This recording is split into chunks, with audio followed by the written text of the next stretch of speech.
Hey everybody, Jason Burmis here. I am sorry for the blurry video on my side. Right now, we are with Action for Assange and our very special guest, Cassandra Fairbanks. Now, if you've been paying attention to the Action for Assange streams, or these streams, Cassandra released some groundbreaking audio regarding the Intel chief, Rick Grenell, who was recently announced by Trump, and Julian Assange. So, without further ado, we're going to go to the Action for Assange crew and Cassandra Fairbanks, who we thank so much for putting this information out to the public. Guys? Welcome everybody, this is Action for Assange. We are the Free Assange Vigil, week 34, day 4 of coverage. We are live here with Cassandra Fairbanks. Welcome to the Free Assange Vigil. Thank you so much for joining us. Thank you for having me. You guys are my favorite. Thank you. We are so happy to be here in DC, and we are so happy to connect with you and have you live on the stream.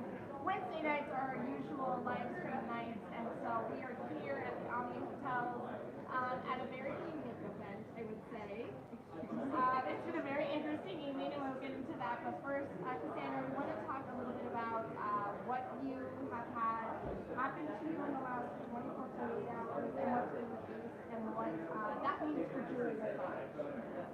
So, people are threatening to release some information that was supposed to be evidence in the Assange file. It wasn't supposed to come out yet, but they were threatening to release it without my permission. So I figured it would be better to get ahead of it and release it myself so that I could explain the whole story. So yesterday I dropped phone calls that I recorded with Arthur Schwartz, who works with Grenell, Lee Zeldin, a lot of big movers and shakers in DC. Very important person. So I had been recording phone calls with him for about a year, and including text messages, and I released it yesterday because he knew quite a lot about Can I just ask you how you got in touch with Arthur Schwartz? Did he contact you? Did you contact him? So I met Arthur Schwartz through mutual friends. I live in DC. I hang out at Trump Hotel pretty often. And I know a lot of people in the Trump world because I work for sorry, I'm not. No, it's fine. We're zooming in. I work for like a right-wing outlet. I know a lot of people in Trump world, and he was friends with a lot of my friends. So I knew him like empirically through that, through going to parties. And They're telling me we can hear zero. I'm so sorry, Cassandra. Anything. okay. So I can move. What's that? I can move. We're just coming. I got it off the thing. I'm sorry. We're gonna come close, Cassandra. Don't hate me. All right. So this is how you met Arthur Schwartz. So I met him through mutual friends, and I always had like my free Assange bag or a free Julian shirt on. He knew my stance on WikiLeaks. He knew that this was the thing that was most important to me. We followed each other on Twitter for a long time. He knew all these things.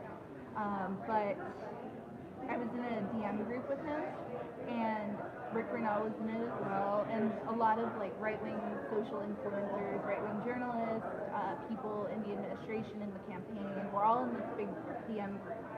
I'm not anymore, but I was, and people would post links in there or ideas or things that were important to them, and so I had interviewed Julian Assange's mother, Christine, on October 30th of 2018. And I posted the link in there because I always posted WikiLeaks stuff in there, trying to hopefully, I was hoping somebody would see it and feel bad, or get it to somebody who could actually do something. And so just in a long shot, I threw it in there, didn't really think anything of it. And then 10 minutes later, Arthur called me and he went crazy, and he was saying that I needed to stop trying.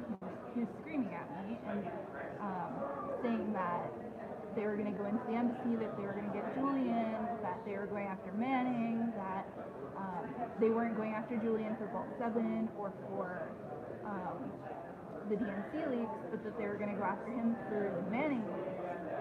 And he went into great specifics about people that he claimed Julian got killed, was tortured. He claimed that there was, a child who got tortured in front of their father, there were photos of it, and that people like Grinnell and John Jr. had previously supported WikiLeaks, but that they stopped supporting it because they saw these photos and that they heard these stories. But we know that that's not a thing, because during the Manning trial, the Pentagon testified that nobody was hurt, and during this most recent extradition trial, the government has testified that there's nobody that they know of that's been hurt. And so they were spreading this like toxic information around, trying to poison the well, and I don't know if that includes to Trump or to John Jr. or if they're in on it or what, but they've been spreading this information. And so I went and I visited Julian on January 7th of 2019, and I remember because it was my boyfriend at the time's birthday, and Julian signed a book for him. But we talked about this in depth, and I remember being like, does Sheldon Adelson have problems with you? And he was like, no, why? Why would you bring that up? And I was like, because all these people have Sheldon Adelson in common, and this whole circle of people seem really upset with you. And he was like, I don't think so, like, I don't know. And we now know that Sheldon Adelson heard that whole phone call, or that whole discussion in person at the embassy. And I told him, obviously, that they were planning to go after him for the Manning leaks, or that I was told that. And things just kind of snowballed from there. I ended up trying to visit him again in March, got locked in the room in the embassy, and then I called Arthur, or I texted Arthur 2 days later, and I was like, do you know anything about this? Why are they doing this to me? They've never done this to anyone who's visited Julian. And he said that he did know something about it, but that he couldn't tell me because he knew that I had told Julian. But I talked to Julian about this in person, which means that he heard the surveillance footage. And it's just been this big mess. Eventually, So that's within 2 days of you visiting Julian. I feel long. No. So let me just ask you one question. It seems to me that it should be, especially with the previous court case, the burden of proof on the prosecution to prove that Julian put anybody in danger, especially in light of the fact that it's now come out in court that when he thought anybody might be put in danger, he directly phone called the White House. Right, and he did not publish first either. Now, was Julian surprised that they were trying to go after him with? Yeah, he was like, that can't be true. And our conversation was off record, so I can't really talk about it. But we were both kind of like, what is going on? Like, and he knew who the people that I was referencing were, and that they weren't unserious people. So we were trying to figure it out and make sense of everything. And yeah, I don't know. So if you could say anything about the current trial right now, how do you feel all this is playing out after the first 3 days? I think that it's very clearly political, and that if the judge is fair, and if the court is fair, which I have very little faith in court systems, but if it was fair, I don't think that there's any way that the judge could possibly deny that this is a political persecution and that this was done because of the Trump administration. I don't think there's any reasonable person who's watched it or listened to any of this that can possibly think this is not fair. And I'm sure that you feel the same way as all of us, that if he is brought to this country and put in the court that they're suggesting, which has a 100% conviction rate, it will not be a fair trial. Yeah, and this is something that I've been fighting with Trump supporters about a lot, especially in the past couple of days, is that they're like, well, he can just come here. Obviously, we'll get a fair trial here. And I'm like, did you watch the Roger Stone trial? You guys are up in arms. So that was unfair. So this event we were at tonight, when we ask about Julian Assange, they say, we want Julian to reveal his sources. And the five of us know Julian Assange is a principled man who is not going to reveal his sources. What do you say to these people who want him to come here and reveal sources? Well, that they think that is going to happen if he's extradited. I think that people are very wrong if they think that Julian owes anything to the Trump administration, first of all. Because what the hell has Trump done for him? What has Trump done for his friends? Where is he on Roger Stone, Manafort, all these people? Flynn lost his house. Where has he been on Flynn? Like, and for them to expect anyone to owe Trump anything when he's done nothing for people who have given up their whole lives for him, why should they? Like, why should Julian do anything, any favors for him, first of all? But second, beyond that, a journalist should never have to reveal their sources ever, in principle. So there's twofold here that he doesn't owe them. I don't want to swear. He doesn't owe them anything. It's okay. We promise. Okay. But he doesn't owe them shit. And to force a journalist to reveal their sources by threatening them with arresting them, extraditing them to the United States, letting them stay in an embassy for years and years, to force them to reveal a source is outrageous. And then they're like, well, he could just clear this all up. It's like, why shouldn't he? What does he owe him? All the information's already been publicly available. He's already said it was not a nation state. Right. He has already offered a reward for Seth Rich's murderers. Any evidence on that? The fact that they want more, when they could easily go into the forensics and find out what happened, is laughable to me. So Kim.com released some DMs the other day about the back channel that he had set up with Dana Rohrabacher and all this to try to set up the deal for you. Do you know or have like an opinion about how he had tried to arrange that? Is that something that we should expect more news and information like that to be coming out? I don't think I can say anything that I know. Okay, fair. Sorry. No, fair. It's an off-the-wall kind of thing. Cassandra, is there any, because I know that your time is limited, is there anything else you'd like to tell my audience in the world currently about Julian Assange or this case? This is a political persecution. It's clearly a political persecution. Trump, I believe that Arthur was telling me the truth when he said that Trump personally ordered Grinnell to make that arrest. I know that when my stuff leaked to Politico, which was not done by me, and it was against my will, but when it did leak to Politico, and when the reporter Natasha reached out to the ODNI to get more information, or to ask for comments about all of this, it got to Arthur Schwartz within 10 minutes, and he was calling people threatening to sue me.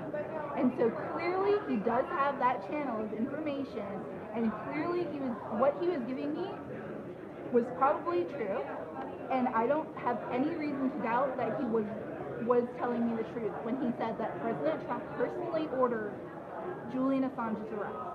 And I think that deal did not just involve being offered or taking the death penalty off the table. I think that this had to do with IMF loans, and that they worked out a deal with Ecuador to politically persecute Julian Assange. We say traffic Julian from the embassy to Belmont. They paid for his citizenship to go away. They paid for his asylum status to go away. And then they picked that man up and trafficked him down a couple blocks to the most secure Guantanamo Bay-like facility in the United Kingdom. But, so real quick, the pardon offer requires that he be found guilty. If Julian Assange is found guilty, you can't pardon someone before the crime is No, sealed. you can. Can you? Yes. Richard Nixon. Okay. Richard Nixon was granted a preemptive pardon, and it covered any crimes that were committed between a certain time frame. They could do a preemptive. That's good to know. Sorry. Jack. So, just one question for you quickly. Have you feared for your own safety after all this has come out? Is there anything that you think people should be concerned about as we move forward with this for you personally? So the night that the Politico article came out, I got a phone call at midnight from somebody who is very credible and who I haven't talked to in a very long time. And they warned me that the people that I'm taking on are very dangerous. And it was a little alarming, and of course I was scared because Arthur was very threatening to me in the past, but yeah, I mean, I've been worried. I had my daughter's dad bring guns to my house last night, but Not a bad idea. I don't think that I'm in any danger, especially now that it's public. I think that everybody needs to worry more about Julian than me or anybody else. So yeah, I think I'm okay. All right. Several people in the chat say they have your back. Listen, I just want to tell everybody, you know, what this woman has done is really for all of us, and everybody needs to have her back. No matter where you align politically, left, right, center, I don't care. We need freedom of speech, and we need public disclosure organizations, despite this counterintelligence report 2020 that's trying to criminalize them, hacktivists, leaktivists, those that would tell us the truth. Thank you so much, Cassandra. Yeah, everybody needs to do everything they can to assist in freeing Julian Assange, helping him with his defense, and what you've done could very well save him as far as revealing the underlying plot to arrest him and pull him out of the under. So we thank you. We thank you for your continual support and work for Julian Assange, and we're so happy to have you here. Thank you guys for doing all this. Thank you. Thank you. Thank you. You're kicking ass. Thank you. Thank you. And quickly to my audience, I know the audio was not the best, so what I need you to do is grab this, not your fault, we're in a bar, grab this audio, remaster it, email it to me, then I can replace the audio altogether, and that way we can have a better audio version of this, because this needs to get out to the public. Thank you guys so much. Take action for Assange right now. This is far from over.